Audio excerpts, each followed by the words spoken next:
Em cima da hora. Compromisso com a notícia do dia a dia da nossa região. É o desafio agora, no Em Cima da Hora. Prestação de serviço pela cidadania e destaques do melhor que acontece em nossas cidades. Em Cima da Hora.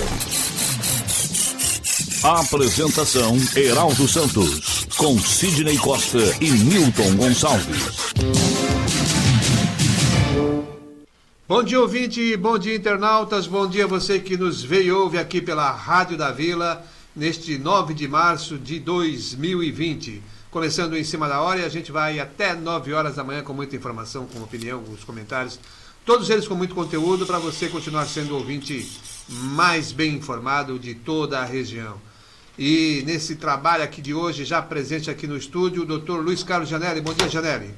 Bom dia, Heraldo. Mais uma vez é um prazer participar aqui com você do programa Em Cima da Hora, um programa extremamente democrático, sob a sua condução de uma maneira transparente, acompanhado aqui do nosso querido amigo Gabriel e nosso convidado aqui querido que você vai apresentar, uma pessoa extremamente respeitada e admirada no sindicalismo aqui de Santos e com certeza vai contribuir com o programa.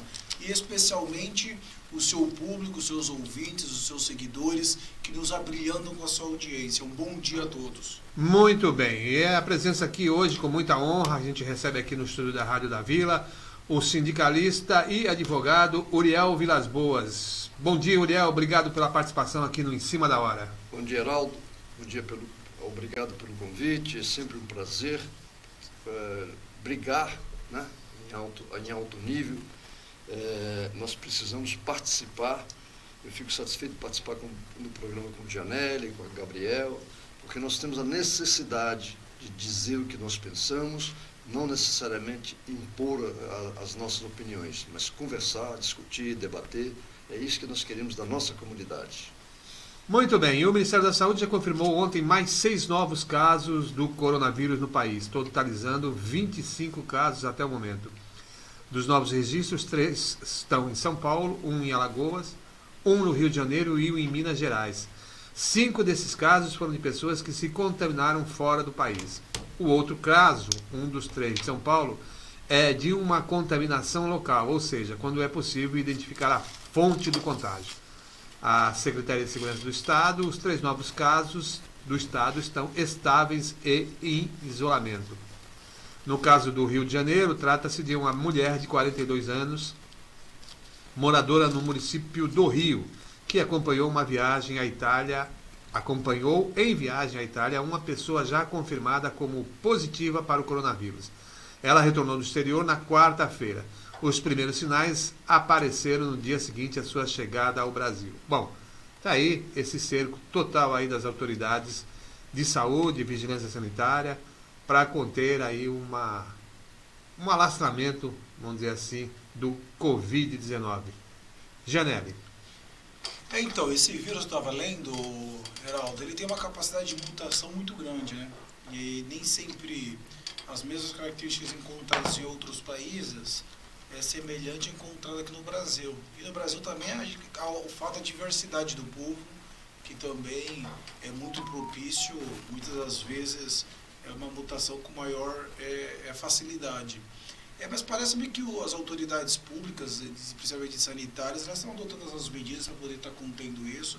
Nós já tivemos no passado situações muito piores e outras epidemias e que foi resolvido. Agora é só aguardar, atender às orientações sanitárias com relação à limpeza e tudo que é muito importante.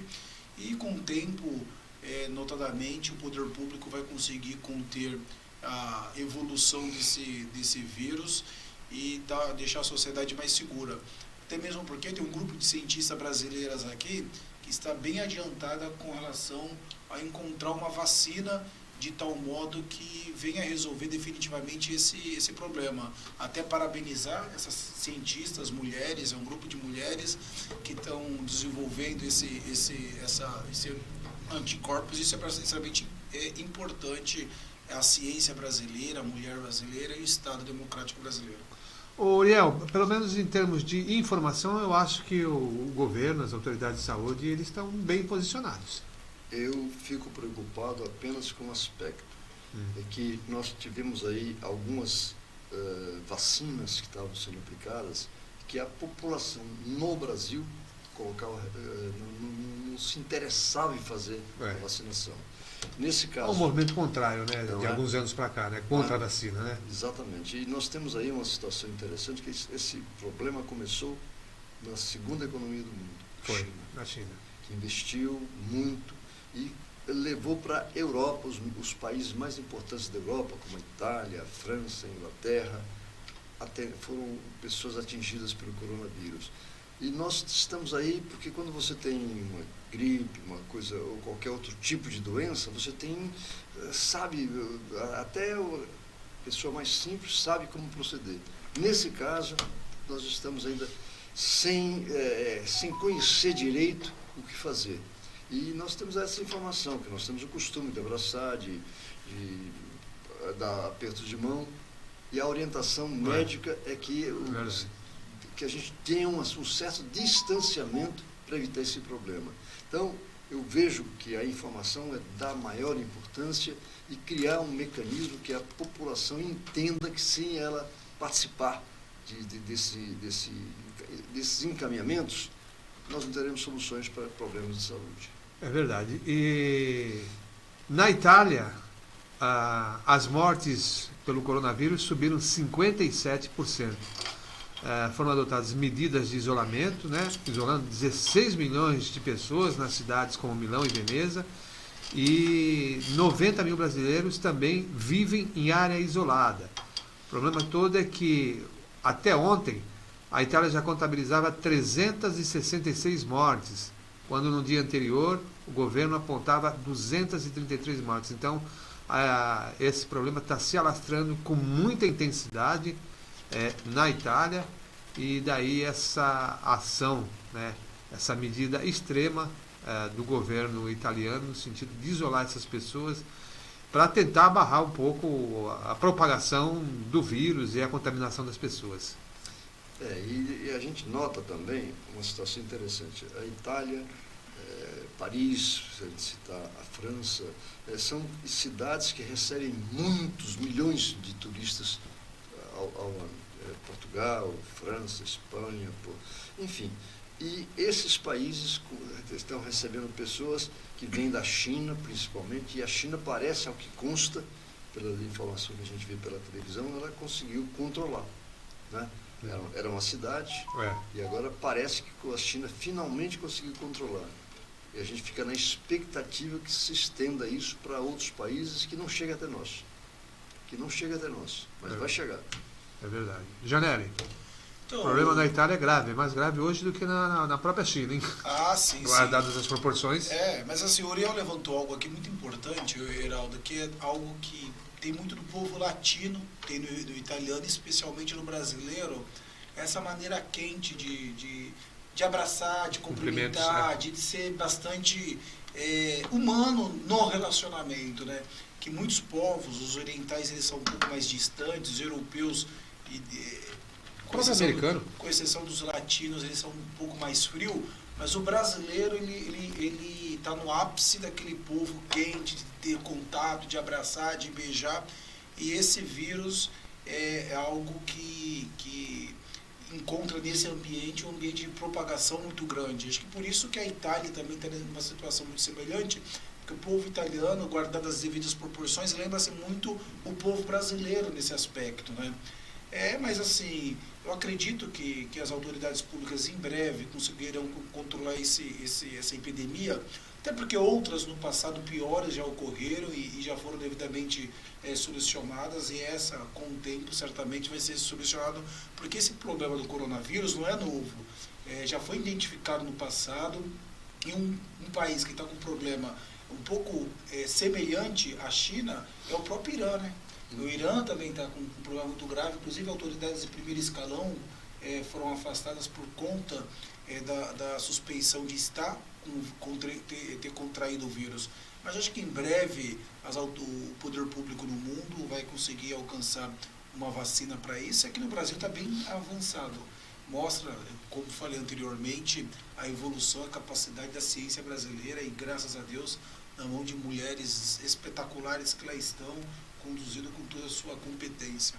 Inclusive, eu gostaria de citar que o presidente da França, o Macron, foi a público dizer que evitem ir para a França, não é? Que quem vem de fora é que traz o problema.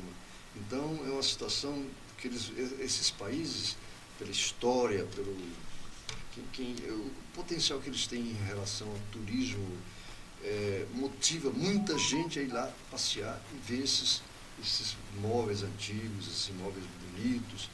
Então, é uma situação realmente muito preocupante, mas que a gente vai, como diz o Gianelli, algumas cientistas brasileiras estão já caminhando no sentido de conseguir a vacina que a gente precisa. Olha aí, na onda do coronavírus também, a Arábia Saudita iniciou uma guerra de preços e a cotação do petróleo caiu mais de 20%. A Arábia decidiu reduzir em 10% os seus preços de exportações do petróleo, no que pode ser o começo de uma verdadeira guerra de preços contra a Rússia, mas com repercussões também na Venezuela, no Irã e até em empresas americanas do setor. Na Europa e nos Estados Unidos, a cotação do barril já está em torno de $30, já chegou a $60. Porque os países árabes, Arábia Saudita, Dubai, aquelas coisas ali, eles têm grande uso do petróleo. E lá não é uma democracia, lá são reis, esqueci o nome que eles dão para quem manda no país. E agora eles decidiram fazer isso. E prejudica realmente a Rússia, prejudica o Brasil, a Venezuela. É um negócio complicado. É economia, quem manda é a economia, quem manda é o dólar. A China, que é a maior importadora de petróleo, comprou o produto por preços baixos para estocá-lo. A Arábia Saudita é o maior exportador de petróleo do mundo e produz cerca de 9,7 milhões de barris por dia, abaixo de sua capacidade de aproximadamente 12 milhões de barris. Se produzir mais petróleo, ajudará é uma outra questão. Não há solução fácil para o problema. Quer dizer, tem muito petróleo no mundo, né? Está inundado de petróleo, dizem os analistas, e a demanda vai continuar em queda. Não sei se isso também é bom para a economia brasileira. Atinge a nossa economia, porque... O Brasil importa muito petróleo de fora. É esquisito, né? Porque nós temos uma pesquisa, até aqui no litoral paulista, que nos dá uma condição de ser até exportador de petróleo, mas nós também importamos. Importamos muito. É questão de qualidade. É um negócio muito complicado e há muito petróleo no mundo, mas você vê na própria Europa, Estados Unidos, já estão criando mecanismos de não utilizar veículos, né? Bicicleta, é um negócio interessante. Alguns combustíveis alternativos, né, doutor? Que o mundo já criou, aqui no Brasil mesmo, etanol dentro dos combustíveis alternativos, que a tendência é substituir o petróleo, né? Pelo menos diminuir a necessidade de tanto petróleo. Em tese, porque na verdade esses países árabes que têm muito petróleo, o maior produtor de petróleo do mundo, o maior estoque é Venezuela. Incrível, é Venezuela. Mas essa briga é histórica em relação a isso. Países que foram dominados pelos maiores países do mundo, no sentido de utilizar o petróleo. Se vai continuar, é uma dúvida. Olha aí, dentro dessa onda ainda do coronavírus, fiscais de trânsito negam que álcool em gel é detectado negam que o álcool seja detectado no bafômetro. A Janaína Oliveira tem informações. Vamos ouvir.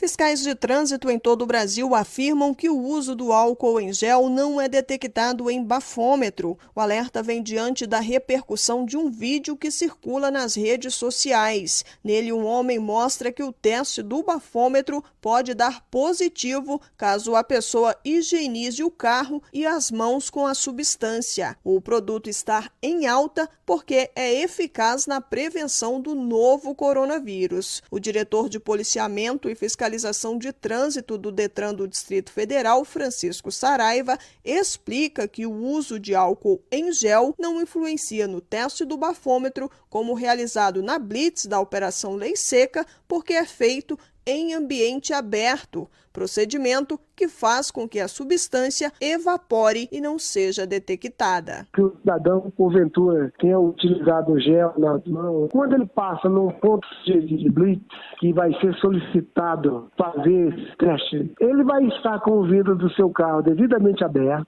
é o suficiente para esse tipo de partículas desaparecerem e com certeza não vai dar nada. O diretor de Policiamento e Fiscalização lembra que é preciso se prevenir contra o coronavírus. Segundo ele, quem se sentir prejudicado em uma blitz por causa do uso do álcool em gel tem a possibilidade de repetir o teste do bafômetro. Caso seja dado positivo, ele tem após 15 minutos a oportunidade de fazer um novo teste, uma contraprova. O Detran alerta que o cidadão não deixe de passar álcool gel das mãos preocupado com o etilômetro ou com o bafômetro do Detran. O Ministério da Saúde classificou como fake a informação de que o uso do álcool em gel influenciaria no teste do bafômetro. A pasta esclareceu que apenas a inalação do produto não acarreta a absorção do álcool na corrente sanguínea, como ocorre nos casos das pessoas que ingerem bebidas alcoólicas. Agência Rádio Web de Brasília, Janaína Oliveira.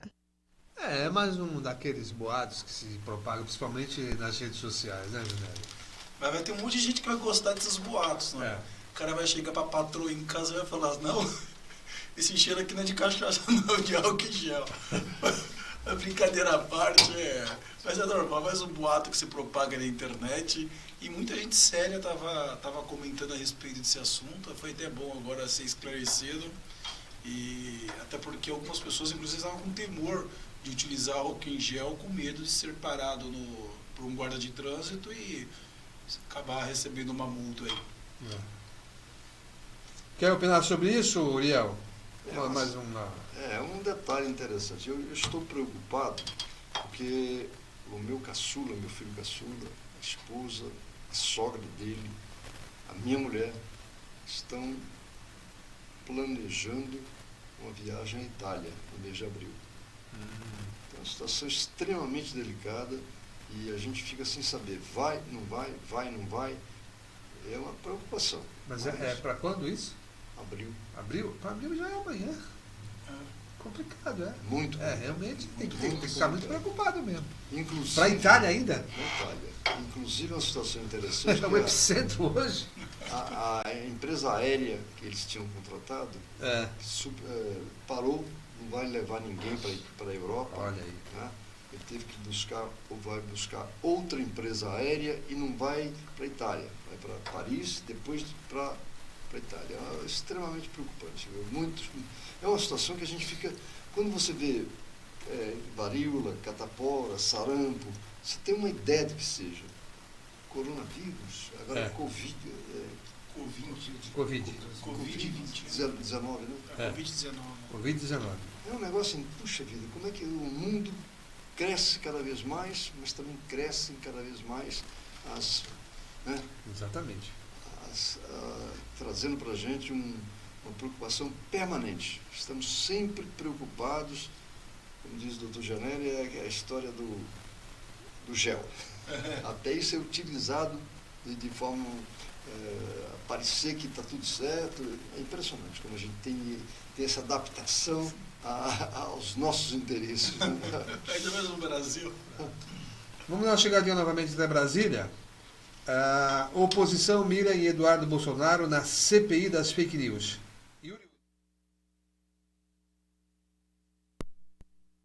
Documentos encaminhados à CPMI das fake news ligam um computador do gabinete do deputado Eduardo Bolsonaro, filho do presidente da República, a uma página criada para atacar adversários políticos nas redes sociais. A informação divulgada na semana passada promete agitar a próxima reunião da CPMI.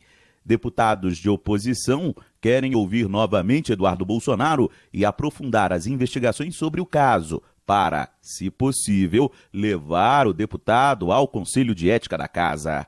De acordo com documentos da comissão, o perfil no Instagram, @bolso_feios, foi criado a partir de um telefone usado por Eduardo Guimarães, secretário parlamentar de Eduardo Bolsonaro. O e-mail utilizado para registrar a conta no Facebook também pertence ao 03 eduardo.gabinetesp@gmail.com.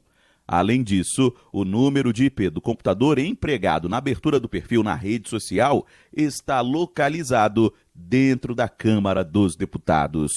Para o vice-líder da oposição, Henrique Fontana, do PT, os documentos mostram que o filho do presidente é um dos comandantes do chamado Gabinete do Ódio. Nós vamos desmascarar a rede de fake news que a família Bolsonaro utilizou e tentando insuflar o povo brasileiro contra as instituições. Nas redes sociais, Eduardo Bolsonaro rebateu as informações. Ele reconheceu que o assessor criou a página, mas para Eduardo não há nada demais no perfil e nem disparo de notícias falsas. É uma espécie de humor conosco, com a nossa figura. Então as postagens ali, na sua esmagadoríssima maioria, são fotos nossas antigas e que mantêm ele de dentro do meu gabinete, como uma espécie de que eles dizem gabinete do ódio. Nesta terça, na reunião da CPMI, este deve ser o principal tema levantado pela oposição ao governo. Agência Rádio Web, de Brasília, Yuri Hudson. Bom, a família inteira, 01, 02, 03, eles são protagonistas disso, né? De inventar a história, de circular nas redes sociais com isso, de ofender. Quer dizer, então, eu acho que a oposição está certa mesmo, investigar para ver até onde vai sair. Tá. Antes de responder essa pergunta, Heraldo, eu quero aqui mandar um abraço para o Severo Augusto, que está assistindo o programa, e falou aqui que gostaria de estar participando do programa. Severo é o presidente do sindicato lá em São Vicente, um cara fantástico. Um abraço seguidor aqui do programa, que a gente gosta muito. Um abraço, Severo, amigo nosso lá do sindicato.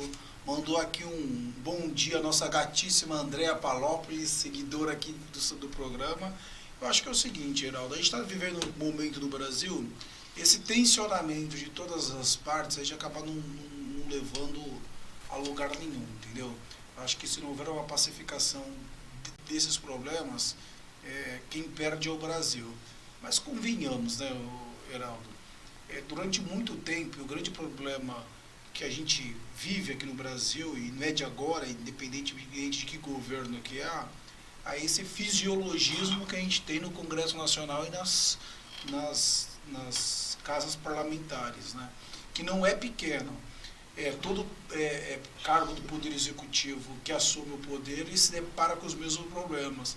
E para você ter a maioria ali, é o inferno, e muitas das vezes você compromete seu programa vencedor no processo eleitoral para você ter a famosa governabilidade. Em razão dessa governabilidade aí, você acaba comprometendo um programa de gestão que seria de interesse da sociedade.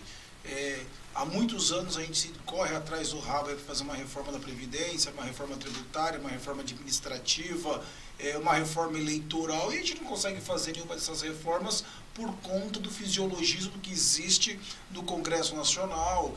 Exige também as reformas de ordem estadual e municipal, que também não são feitas por conta do fisiologismo implantado há muitos anos na política nacional, que impede o Brasil de crescer, de ter uma sociedade moderna, uma sociedade de que haja uma distribuição de renda efetiva, um sistema tributário onde você mude o índice de indexação de tributação, tirando de tributos reais e passando para tributos pessoais, dentre outros. Então, por conta desse fisiologismo que existe no Congresso Nacional e nas demais casas legislativas, o Brasil não se desenvolve. E o resultado de toda essa briga, a gente sabe o motivo pelo qual um grupamento político que está lá há muitos anos querendo sim assenhorar-se do Poder Executivo, e o Poder Executivo nessa briga constante. Isso não é no limite estão apenas ao governo Bolsonaro, isso foi no governo do Fernando Henrique, isso foi no governo do Luiz Inácio Lula da Silva, Dilma, Temer, dentre outros. Então, eu acho que a maturidade política nesse Brasil depende muito da maturidade da própria sociedade.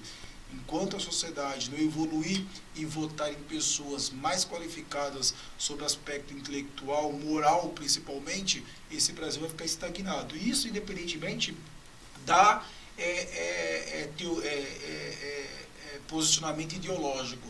Eu penso que existem pessoas competentes, sérias e honestas, de matriz de direita, de matriz de centro, de matriz de esquerda. Eu acho que isso não é um caráter ideológico tão apenas o grande estagnação do país. Eu acho que é o caráter mais da conta moral, porque também pessoa que não presta existe na direita, na esquerda e no centro também. Mas é uma situação que a gente precisa observar. É uma situação que a gente precisa mencionar. O Congresso atual, e no Brasil quem manda no país não é o presidente, não é o governador, não é o prefeito, quem manda são os legisladores. Verdade. Câmara Municipal, Câmara Estadual, Federal, Senado. E na última eleição, o Bolsonaro conseguiu uma bancada do partido, o oitavo partido dele, né, porque já estaria no seu oitavo partido, ele conseguiu motivar tanto é que uma deputada estadual de São Paulo teve mais de 2 milhões de votos. Foi, a Janaína. Janaína Pascoal. Então o que a gente percebe é que naquele momento muita gente votou pensando, usando os meios de comunicação, o grupo conseguiu motivar muita gente a votar e votaram do jeito que foi. Nós hoje não temos nenhum estadista no Brasil. No Congresso, no Judiciário, não temos um estadista. Ontem eu tive o desprazer de ver na TV Record o Bolsonaro levar um humorista, um palhaço. Não foi no Palácio, né? Foi no Palácio tomar café com ele, imitando e dando bananas.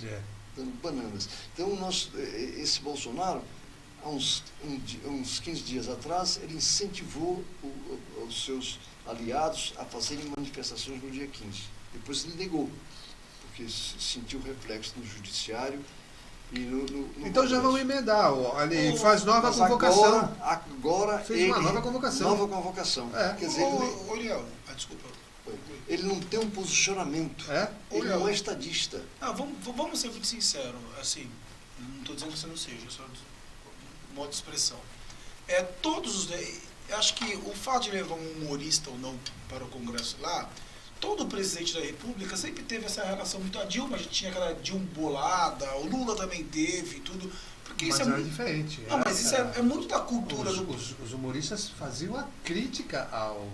Mas aquela charge, mas inclusive ele convocou um do staff lá do seu Silvio Santos, se não me engano, não é isso? Da Record. Da Record, exatamente para tirar sarro da população. Não, eu não entendo dessa maneira, Heraldo. Eu acho assim, que foi, eu penso o seguinte, assim, isso é algo muito pequeno perto de tudo que acontece no Brasil. Mas é algo assim... Vindo dele? Não, mas a própria Dilma... A Dilma teve aquela Dilma bolada, que inclusive foi lá no Congresso, uma vez fez uma entrevista... Se eu não me engano, durante o processo eleitoral, inclusive, ela teve um contrato lá com a Dilma, de alguma coisa nesse sentido. Eu não estou aqui nem fazendo crítica à direita e esquerda, pelo contrário, não entro nesse mérito, não. Mas acho que esse negócio do humorista ali, acho que não é isso o grande problema, porque todos já fizeram. Mas não é um negócio espontâneo, Janelli. Ele foi contratado pelo presidente da República para fazer aquele tipo de coisa. É diferente de que de humorista lançar, né, uma viagem do presidente, aí vai o humorista lá e faz uma crítica, tira um sarro, alguma coisa assim. Nesse caso específico, não. O cara foi lá já com esse propósito. Mas assim, Heraldo, a gente não pode ser. O grande problema no Brasil é o seguinte: a discussão do Congresso com o Bolsonaro, vamos ser sinceros, não é porque o Congresso desacorda do programa de gestão implantado pelo Bolsonaro. Porque parte do Congresso ali quer a fatia do bolo. Vamos ser sinceros, não é porque o Congresso, até mesmo porque, a maioria das pessoas que foram eleitas ali, foram eleitas com essa bandeira liberal. Ou seja, se a gente pegar o Congresso Nacional, a gente tem maioria qualificada ali para votar toda a proposta de ordem liberal. Seria o mesmo do mesmo Congresso ser eleito com uma bandeira progressista, ter um presidente progressista e o político progressista não conseguir implantar sua bandeira com um Congresso progressista. Alguma coisa está errada. Vamos ser sinceros, o grande problema é o seguinte: tinha um Congresso, que pelo menos as pessoas defendiam isso durante o processo eleitoral, uma bandeira liberal. Temos um presidente liberal. Por que as coisas não estão fluindo? Não estão fluindo porque parte considerável do Congresso quer ainda o fatiamento do poder executivo para os seus interesses fisiológicos, cara. Isso é mais claro. Eu não estou nem entrando aqui, Uriel, na questão ideológica. Nós vivemos o mesmo problema com o Bolsonaro, vivemos com o Lula, vivemos com tudo.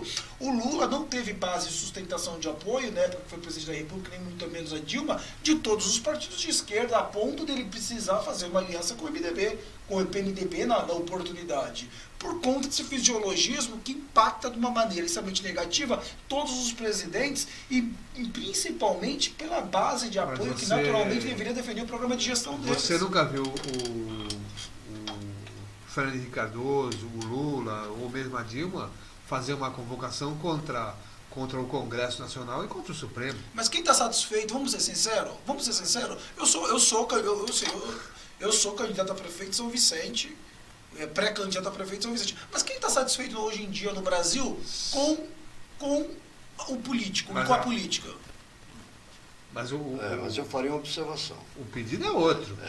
Eu diria o seguinte: nós vivenciamos hoje um Brasil, país continental, sem uma linha política definida.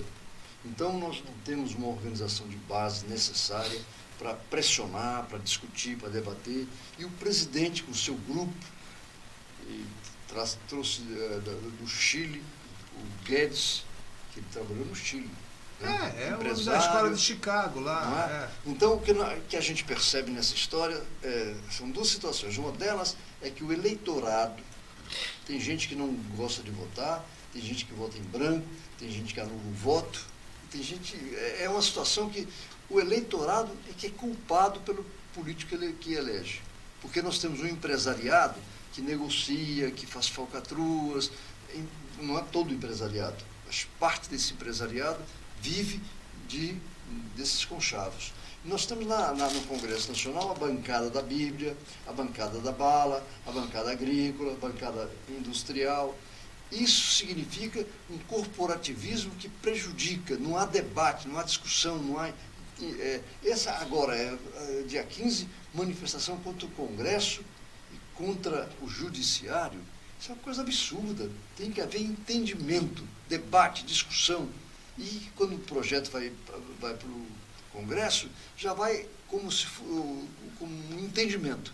Não está acontecendo isso. Mas vai dizer que nós estamos a gente é advogado, Uriel. Quando que o Poder Judiciário, que teve a humildade de querer discutir as questões políticas e do próprio Poder Judiciário com as grandes mazelas que lá tem dentro do Poder Judiciário. Então, o grande precursor disso foi um sujeito que era tido como um dos maiores direitistas desse país, o Antônio Carlos Magalhães, o ACM.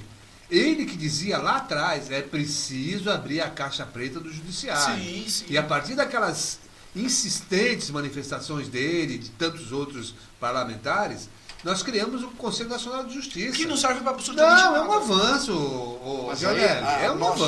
foi um avanço, sim. A nossa OAB, na minha concepção, aqui na Baixada, regionalmente, nós temos, dos 9 municípios, são 8 que têm subseções da OAB. Nós não estamos atuando também em relação a isso. Isso é ruim, não é? Nós temos que, a partir da base, né, discutir. E aí nós temos hoje 4 deputados estaduais. Aqui em Santos são 3 e 1 de São Vicente. São 2 deputados federais daqui. Nós precisamos, e se isso acontecer no Brasil todo, o quadro muda. Quando que se falava das mazelas do Judiciário? Nunca. Era um poder intacto. E continua sendo. Hoje você mostra, hoje você faz ações, você consegue reverter algumas situações. Veja esse prédio, esse suntuoso prédio do Tribunal de Justiça de São Paulo que estão querendo construir lá. Já está barrado. Então, Uriel, milhões e milhões e um processo sigiloso. Quando é que já se viu isso? Um processo sigiloso. Uma licitação sigilosa no Tribunal de Justiça do Estado de São Paulo. O maior da federação. E os vários setores do judiciário têm tem muita coisa errada aí, mas... em termos de rendimentos. Tem o salário, tem salário de habitação, salário não sei o quê. Salário, auxílio livre, auxílio paletó, auxílio não sei o quê, auxílio amante, tudo. Então, nós precisamos, e aí quando eu falo da nossa OAB, é nesse sentido. É uma fiscalização, mas não apenas a crítica, é participação. Nós temos que discutir o que nós queremos e não fazemos isso. Então, Uriel, assim, eu concordo com você que a discussão tem que vir da base, mas infelizmente as instituições que eram para ser feito isso, hoje em dia elas estão doentes. Vamos ser sinceros. Tem muitas das instituições que hoje aqui... Tem muitas instituições que, inclusive a nossa própria Ordem dos Advogados do Brasil, tem várias subseções que são realmente doentes, viciadas e estão a serviço de algum segmento político que está no poder atualmente. Mas só criticamos a classe política. A OAB hoje não assiste nenhum advogado. Ela está preocupada, a São Paulo está preocupada apenas com as suas finanças. Sim. Então, se o advogado deixou de pagar uma mensalidade lá, ele está impedido de entrar até no fórum. Porque a gente sente... ele barra a sua carteira. O seu cartão, que tem um dispositivo lá, tem um chip, e não você não consegue isso, entrar. E já tem isso é um absurdo. E já tem uma decisão do STF que não pode impedir o funcionário de exercer a função dele por conta de inadimplemento. Lógico que não. Até mesmo porque a ação tem ação própria para a obtenção do claro. Lógico. Entendeu? Então, o Heraldo, assim...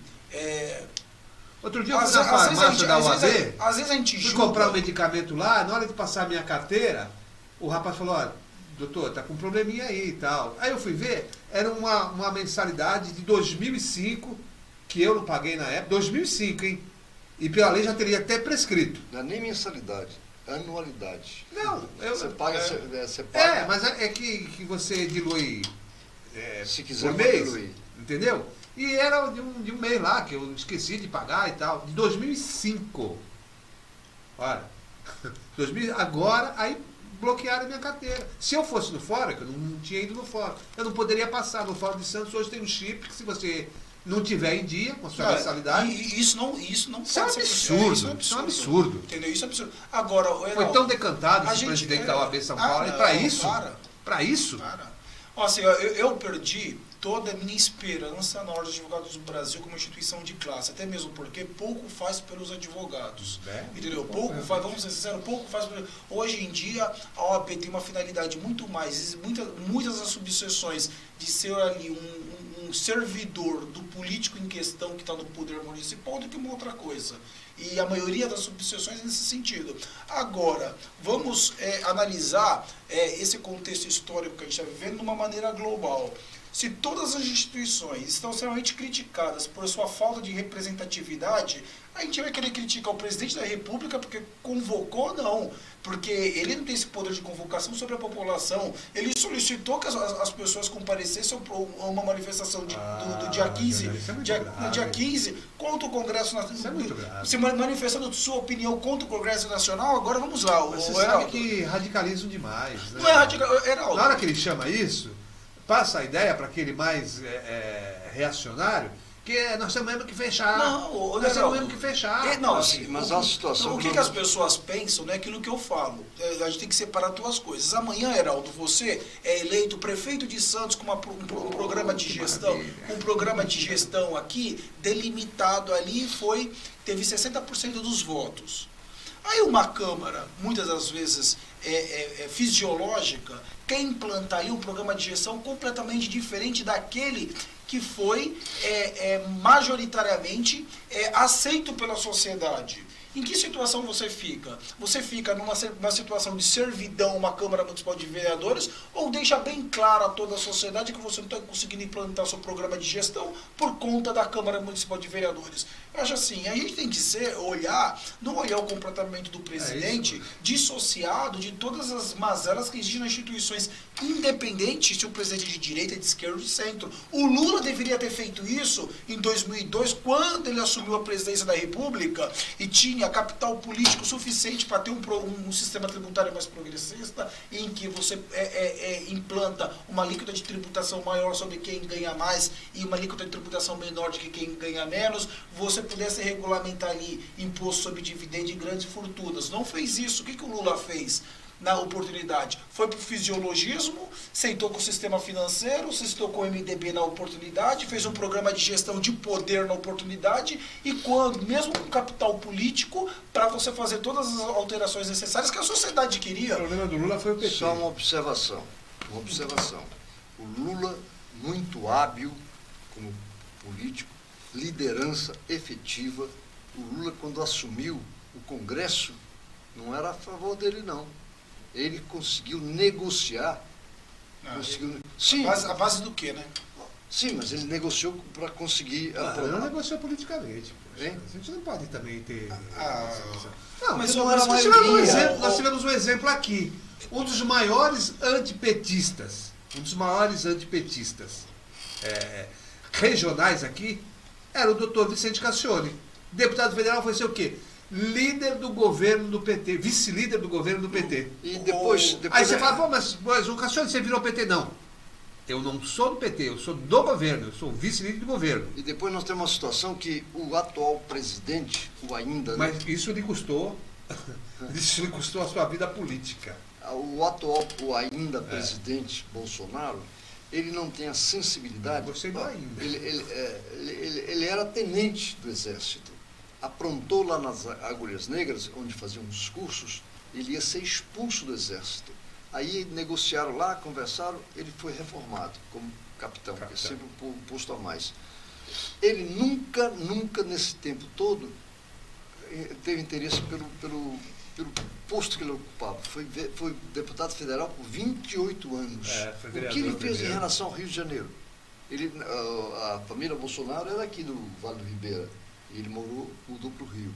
O que ele fez em relação à segurança pública ou outros problemas do Rio de Janeiro? Nada. 28 anos. Ele era um deputado do baixo clero. Ele não é estadista. Então, a gente está questionando, ele está usando os meios de comunicação eletrônicos para fazer as burradas que ele faz. E as declarações dele são incríveis. Incríveis. Não há um mínimo... vamos dizer assim, o cuidado. Ele colocou não sei quantos generais no governo dele para dar sustentação. Mais de 11.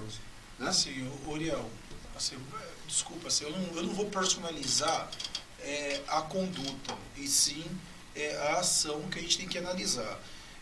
A população brasileira, a gente fala assim que o Lula foi hábil, não. O Lula, ele corrompeu o Congresso Nacional, desculpa. E ficou posteriormente comprovado isso pela utilização e aparelhamento de equipamentos públicos para isso. Eu não tenho nenhuma... Você tem poucos parlamentares que foram...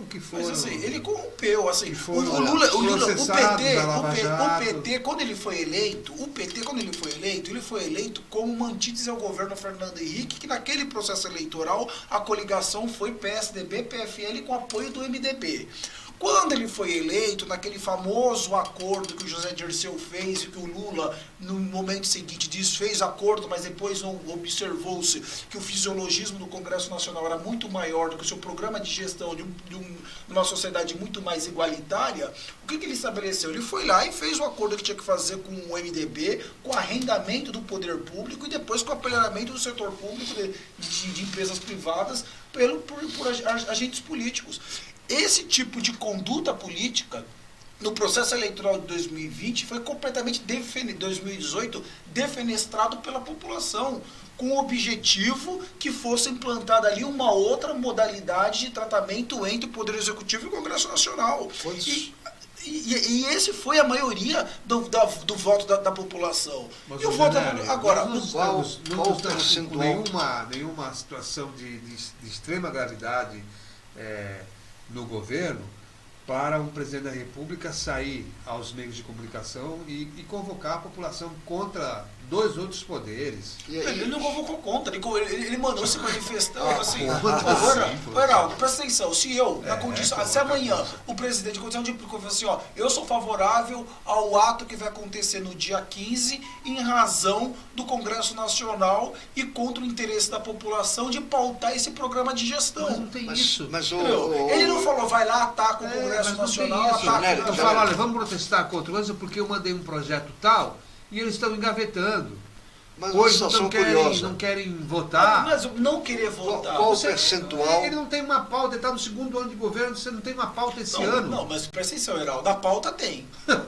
Ó, vamos qual é? Primeiro, a lei que estabeleceu instituições de microcrédito de fazer a possibilidade de fazer empréstimo financeiro. Isso é extremamente importante para uma desconcentração do sistema bancário que hoje em dia 85% do crédito na mão de 5 bancos. Hoje o sistema financeiro brasileiro é o mais concentrado que existe. E o Lula e o PT, por conta da relação que tinha com o Bradesco... Então o governo está falhando na sua própria comunicação. Estabeleceu. A reforma da Previdência, que era necessária...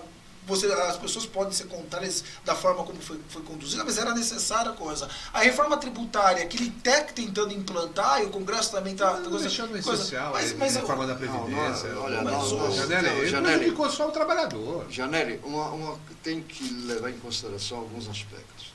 O Lula e o primeiro mandato da Dilma, eles conseguiram segurar o Congresso. Hoje, a maioria do Congresso é a favor, aliada, a maioria é aliada do atual presidente. Então, o que a gente percebe é conservador esse Congresso, conservador e mais ainda, a mudança no Congresso agora, da última eleição, foi 50 e tantos % de deputados que não se reelegeram. Então, o que a gente nota... E aí, eu diria, eu faço parte do Fórum da Cidadania, que é uma organização social aqui na Baixada Santista, está ali na antiga estação da Sorocabana. Nós discutimos essas questões, fizemos um Fórum da Baixada recentemente e várias organizações sociais participaram. O que a gente sente que está faltando no Brasil... sindicalismo, organização social, movimento estudantil, diretores acadêmicos, no nosso tempo... Mas em teoria, falta... Deixa eu só terminar o raciocínio. Eu, no meu tempo, quando fiz faculdade de Direito, depois fiz de jornalismo, nós tínhamos líderes estudantis. Hoje, você não consegue determinar, nós temos 6 ou 7 ou 8 faculdades aqui na Baixada, universidades, e você não sabe quem é o líder estudantil. Então, o que a gente precisa é a partir da base, porque nós temos aqui na Baixada Santista uma falta de 150 mil moradias. Nós temos aqui na Baixada Santista, eu faço parte do Conselho de Segurança do meu bairro, você vai na reunião, o delegado de polícia, a representação da Polícia Militar, a representação da Polícia Municipal, todos reclamam do efetivo. Todos reclamam do efetivo. Então, nós não temos na base, nós temos aqui 62 entidades de bairro. Não tem organização. Se você tivesse essa organização a partir do bairro, o vereador é eleito em que bairro? Mas aí... Representa que bairro? Então, está precisando a sociedade se organizar para chegar e fazer pressão. Porque a gente vota, o político vai para Brasília, vai para São Paulo, na Assembleia Legislativa, os vereadores, e nós não participamos. E ficamos reclamando do político, quando, em verdade, a pressão que é exercida sobre eles é pelo empresariado, com o interesse do empresariado. Não, assim, Uriel, assim, em parte eu concordo com você. Vamos ser sinceros, o problema dessas instituições, ela não funciona, ela não é de agora. Há muitos anos o sindicalismo não funciona, salvo raras exceções. Tem sindicatos que são muito bons, inclusive um sindicato do meu amigo presidente lá de São Vicente, o Severo Augusto, sindicato sério, sindicatos comerciários com o Washington é sério, mas a maioria dos sindicatos, vamos ser sinceros, eles perderam a sua finalidade democrática, assim como a nossa própria instituição. Ela deixou de representar, assim como muitos dos vereadores, eles deixam de representar. E aí, não é um problema deste momento histórico. A gente vê que essa falta de representatividade por conta dessas instituições há mais de 20 anos. Vamos ser sinceros, há mais de 20 anos.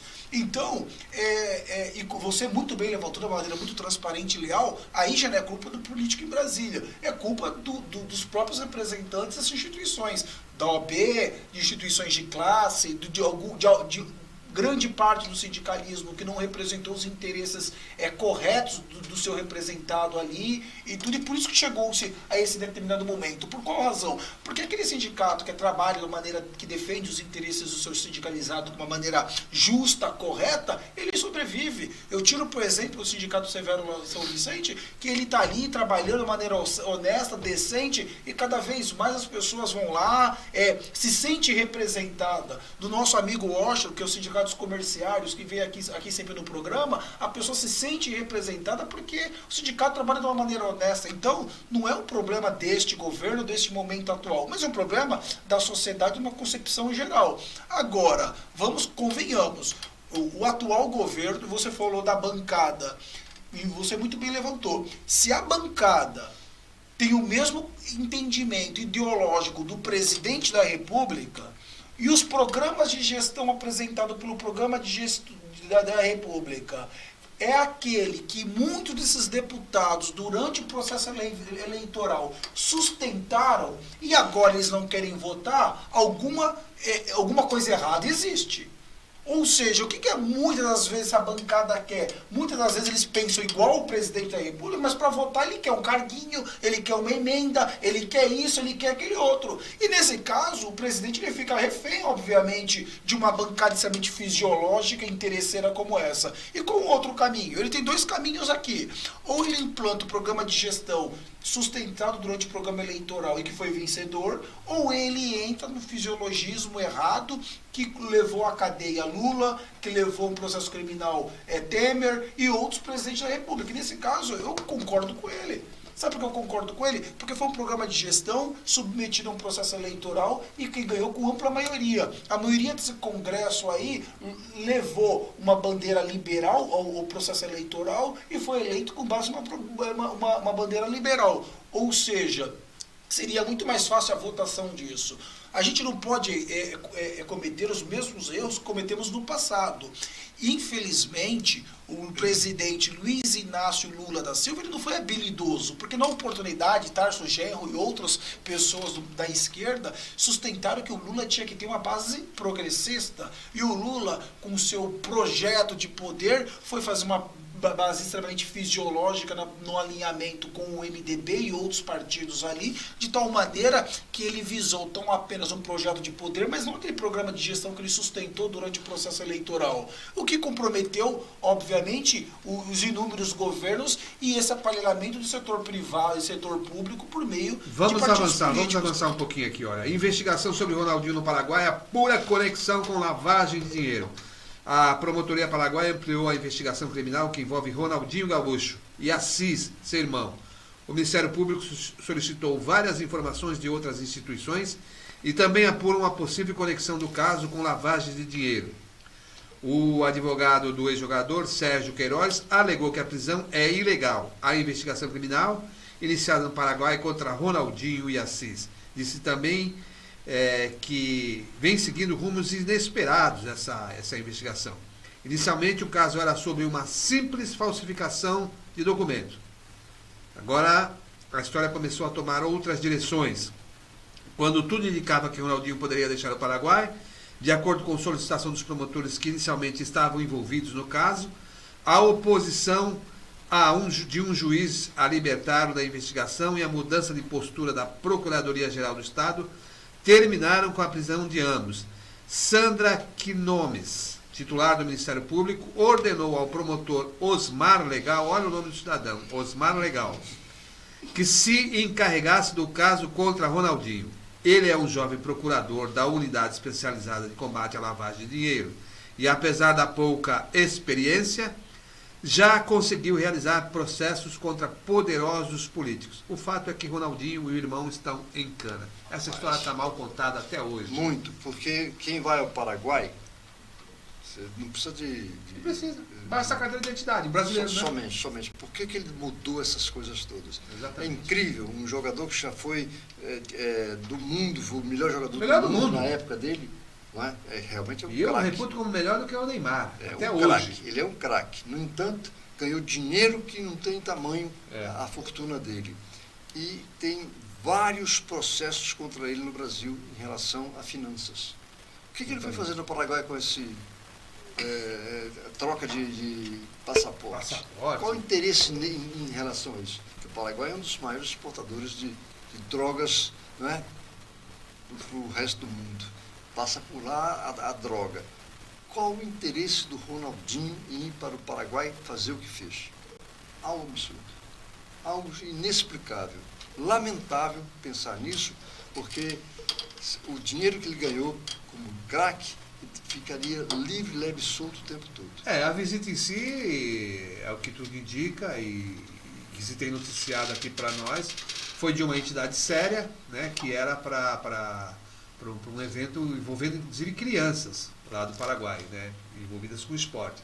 Agora, é aquela história, a gente sabe também que um artista, um jogador de futebol, esses famosos, não tem a preocupação como nós, pobres mortais, que quando vamos viajar, nós observamos a nossa documentação.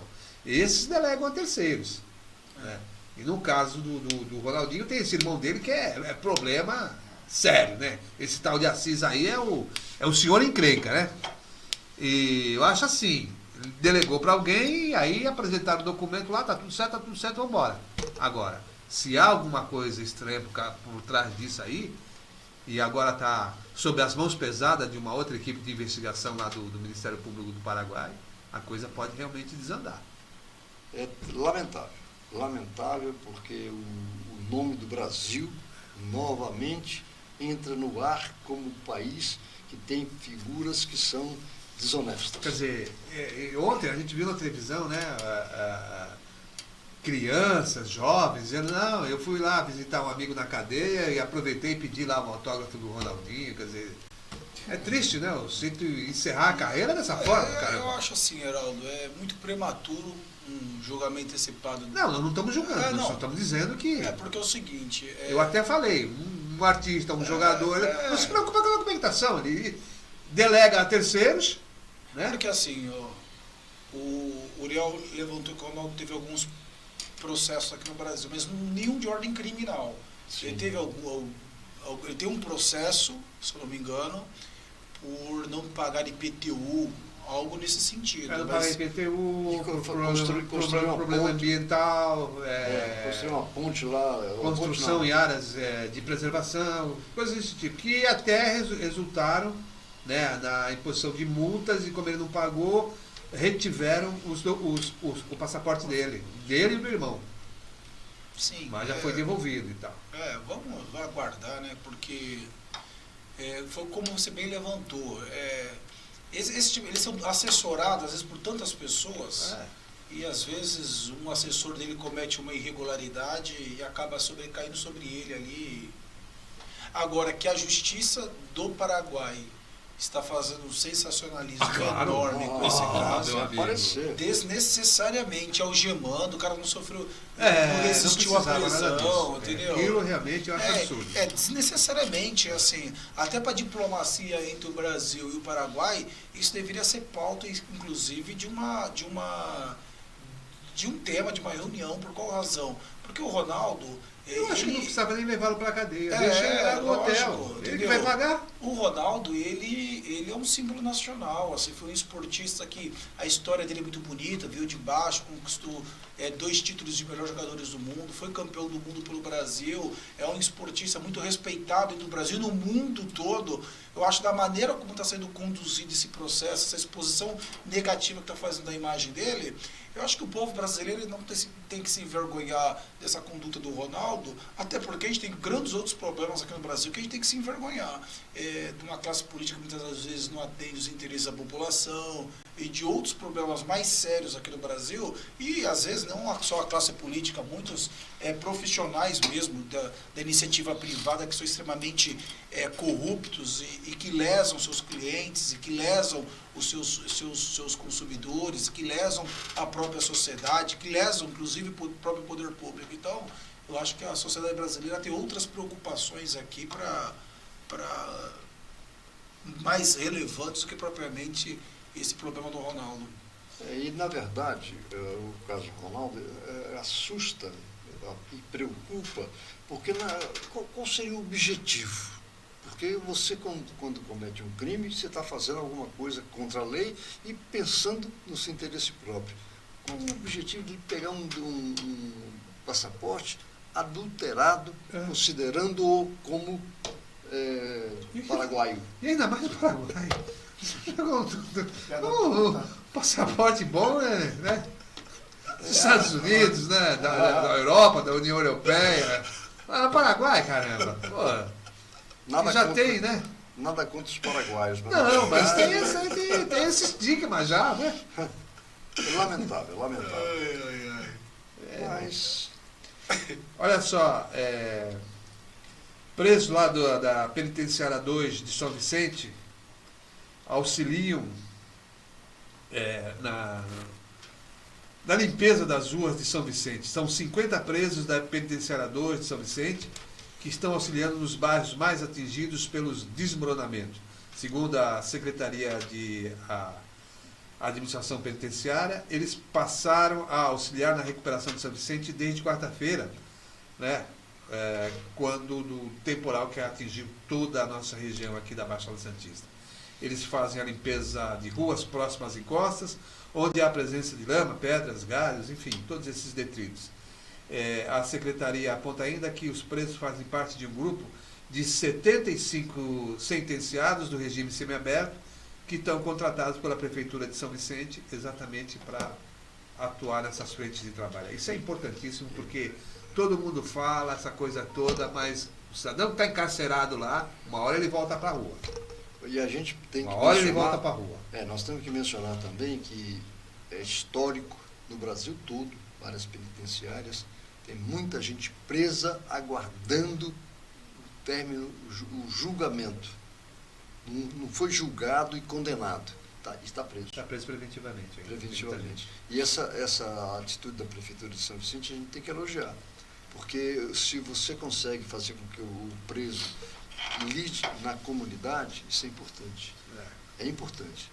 E, aliás, tem alguns evangélicos que visitam, né?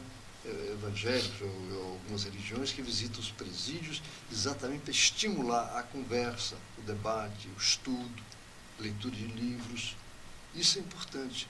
O preso cometeu o crime, tem que pagar pelo crime que ele cometeu. Mas é preciso tentar fazer com que ele se recupere. E essa é o mais grave que tem, né? É mais grave. E a gente, numa região como a nossa, deveriam se utilizar mais desse serviço, desse pessoal. E muitos. Porque essa gente já está no semiaberto, Janelli. Heraldo, assim, vamos ser sinceros, assim, eu sou favorável à criação de instrumentos para você fazer a ressocialização da pena, até por conta de ser um advogado criminalista, a gente conhecer os efeitos deletérios que uma pessoa não ressocializada causa a uma sociedade. Mas numa sociedade que existe um monte de desempregado, porque esses presos, eles recebem para poder trabalhar. É uma questão de caráter político, essa decisão, porque e as pessoas que não cometeram crime algum e não estão trabalhando, como que elas poderiam ser absorvidas por parte de alguma empresa de economia mista, como tinha na oportunidade a Codesave e foi fechada por mau gerenciamento de inúmeros prefeitos municipais, bem como gestores da Codesave, para poder acomodar trabalhadores decentes, honestos e que estão fora do quadro de trabalho. É algo que a gente tem que analisar, assim, não dá para soltar fogos como Mil Maravilhas do Mundo, porque São Vicente, o poço é muito mais profundo ali. Parece-me muito mais uma politicagem pré-eleitoral para poder fazer um trabalho de marketing sobre isso já vem do que... Não, há cerca de um ano, não tem mais. Tem mais. Não tem. Tinha na época do Márcio, então, foi suspendido por... Não, houve na época do Márcio, foi suspendido durante muitos anos e agora está vindo. Na época do Márcio era justificado por quê? Da economia em 2002, o Brasil crescia... Mas você tem mecanismos que facilitam. Tudo bem, você pode contratar gente numa frente de trabalho. Fora isso, o que você vai dizer assim? Também você vai ser criticado. Se o governo começa a contratar sem o concurso público, essa coisa toda, também vai tomar porrada. Mas vai quem dizer diz que é só o concurso público, Heraldo? Mas assim, presta atenção. A gente tem que deixar claro, o teu seguidor, que essas pessoas estão trabalhando na rua mediante remuneração. Sim, mas... Ponto. Isso é fato. E aí é uma decisão de ordem política. Eu não estou aqui fazendo qualquer tipo de juízo de valor da conduta dos presidiários que estão dos reeducandos, ponto. Eu acho que tem que ter um programa de ressocialização. Mas aí... Você conhece muito bem a nossa realidade. Senão essa gente fica lá no semiaberto de Mongaguá, ocioso da mesma forma. Para um critério político. Vamos ser sinceros. Tem muita gente que está presa em Mongaguá que vai ser submetido a um benefício desse e que não é daqui, que é de Ribeirão Preto. Mas é muito raro. Não, mas tem. Tem. E não é daqui. Aí ou aqui em São Vicente, na P2 ali em São Vicente. Mas aí não, Heraldo, eu não estou entrando aqui no juízo de valor, só estou para a gente fazer uma discussão. Aí tem uma pessoa que está presa ali na P2, na semiaberto, que não é de São Vicente, é de fora. E aí ele tem direito a receber 900, R$1.000 por mês para poder trabalhar. Ótimo. E aí o morador de São Vicente, uma cidade que já tem uma renda per capita baixa, que está desempregado, está querendo trabalhar, não tem qualquer tipo de iniciativa do poder público com o objetivo de inseri-lo no mercado de trabalho. Tem alguns impeditivos. Janela, é momento. E isso é o estímulo que a gente está interpretando. Eu não colocaria isso como processo eleitoral, coisa e tal. Eu diria, nesse momento do drama, o drama que está vivenciando muita gente, nesse caso, é estimulante. Nesse caso. E, além do que, ele não vai ficar o tempo todo... Eu não estou dizendo que não seja estimulante para ele. O problema não é estimulante para ele. Não estou dizendo que não seja estimulante. É desestimulante para quem? Eu não estou aqui... É desestimulante para o outro, na outra ponta. Isso aí que você falou uma questão que o desempregado, o cara que não tem emprego, se ele, quando fosse colocado dessa forma, aí eu entenderia também como politicagem. Mas no caso dos presos, tem que se dar como exemplo uma iniciativa interessante. Porque nos presídios começaram... Não, porque é o seguinte, eu acho o seguinte, a prefeitura ela não pode se eximir de praticar políticas públicas conveniadas com o sistema penitenciário com a finalidade de criar instrumento de ressocialização do preso. No entanto, acho que antes de adotar uma medida política como essa, tem muito desempregado em São Vicente, criar alternativas para a fomentação o crescimento de uma outra atividade econômica, de tal modo que você vem empregar quem está em situação, muitas vezes, de vulnerabilidade, nunca cometeu nenhum crime. Porque assim, o gestor, ele vai se deparar ali com uma situação que ele tem que decidir o que é prioritário no momento. Entendeu? Vamos ser sinceros. E em São Vicente, eu falo isso por experiência, por morar em São Vicente, é viver a vida toda em São Vicente. O desemprego é muito grande, muitas pessoas estão passando uma situação muito difícil por uma miserabilidade enorme e por uma ausência de políticas públicas por parte da administração com a finalidade de você desenvolver economicamente a cidade. Então, acho que é questão de prioridade ali. Mas aí nós temos que levar em consideração que foram 5, 6 dias, no máximo, porque já acabou o problema em São Vicente e Santos. Temos um problema maior agora em Guarujá. Do quê? De essa questão dos desabamentos. Não, Uriel, desculpa, esse programa da prefeitura... não é só no período do coisa, eles têm uma programação. Tem uma programação. Isso foi implantado. Janela, quem está no semiaberto, não fica mais que um ano. Eu queria colocar outra questão. Eu sou sindicalista, né? Fui diretor de sindicatos metalúrgicos, fui cosipano, eu sou ex-cosipano, não sou ex-mineiro, sou ex-cosipano. Então o que a gente vê está faltando na região metropolitana investimentos que significariam a geração de emprego. É o caso, por exemplo, da ferrovia. Nós temos aqui Santos Jundiaí, não tem mais. Por que não retomar isso aí? Nós temos a questão da segurança pública, nós temos a questão da construção de moradias. Se os organismos executivos da região se juntassem, a Usiminas fabricava aço e construiu 5 ou 6 mil moradias no Pará, Rio, Espírito Santo e Ipatinga, onde está a Usiminas, usando estrutura de aço. E nós temos aqui na Conselheiro Neves um exemplo. Ali ao lado da Casa de Saúde, do hospital, nós temos uma empresa de veículos, a Caoa. Estrutura de aço, não é parede não, estrutura. Então, se houvesse o interesse, nós chegamos a conversar com o Geraldo Alckmin como governador do Estado, incentivar o uso do aço. Aí nós temos dinheiro para o empresariado, que via construir, empregos, né? Porque nós tínhamos aqui no Porto com quase 40 mil pessoas. Hoje está 5, 6 mil. Mas o problema do aço... tecnologia... Assim, o que houve? Houve uma relação, isso por volta de 2019, 2016, 2014.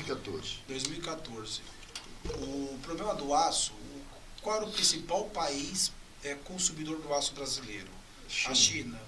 Em 2014 houve uma estagnação no crescimento do mercado chinês que manteve-se em 5%, de tal modo que houve uma demanda para o aço brasileiro que gerou todo esse problema que houve em Cubatão, entendeu?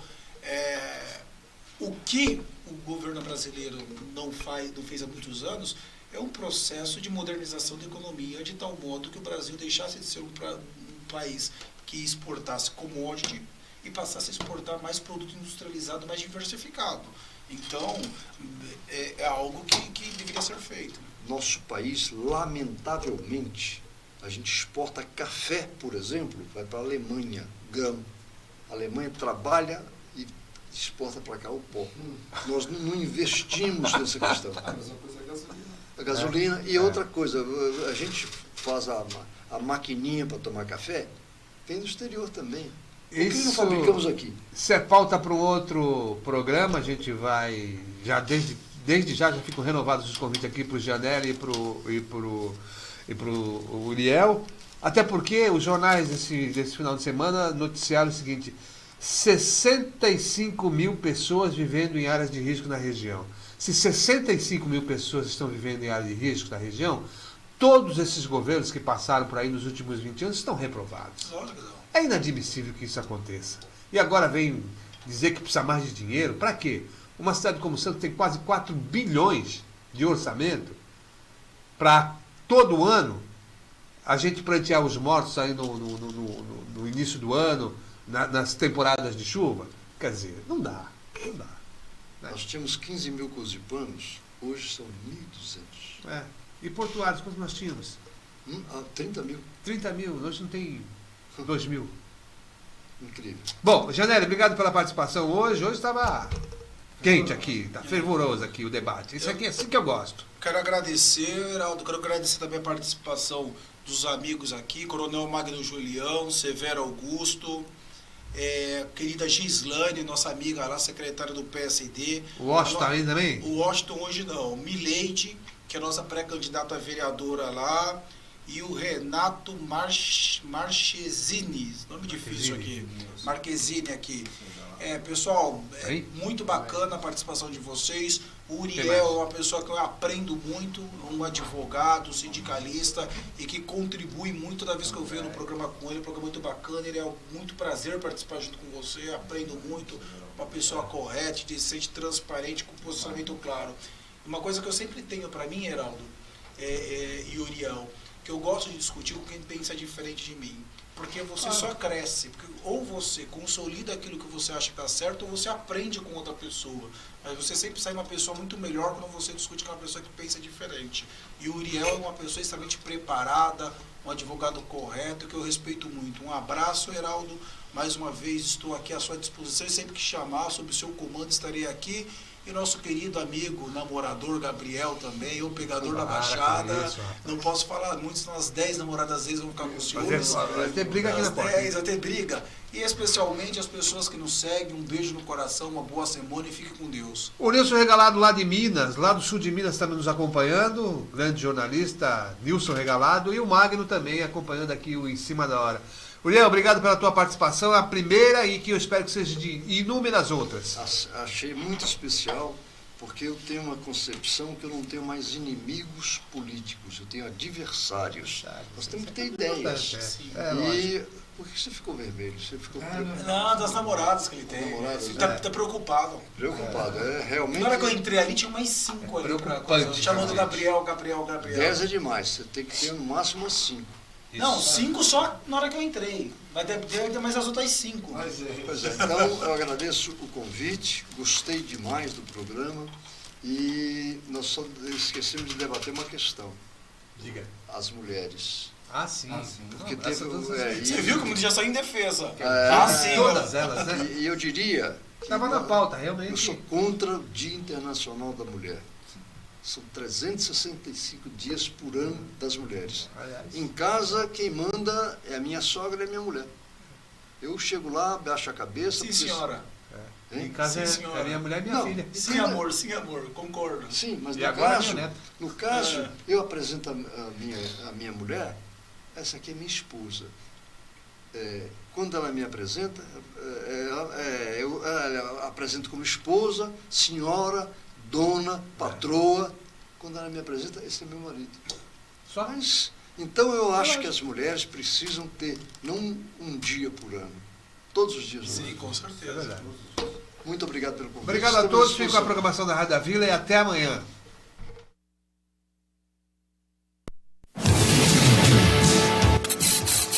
Em Cima da Hora. Compromisso com a notícia do dia a dia da nossa região.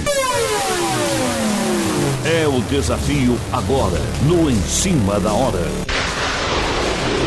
Prestação de serviço pela cidadania e destaques do melhor que acontece em nossas cidades. Em Cima da Hora.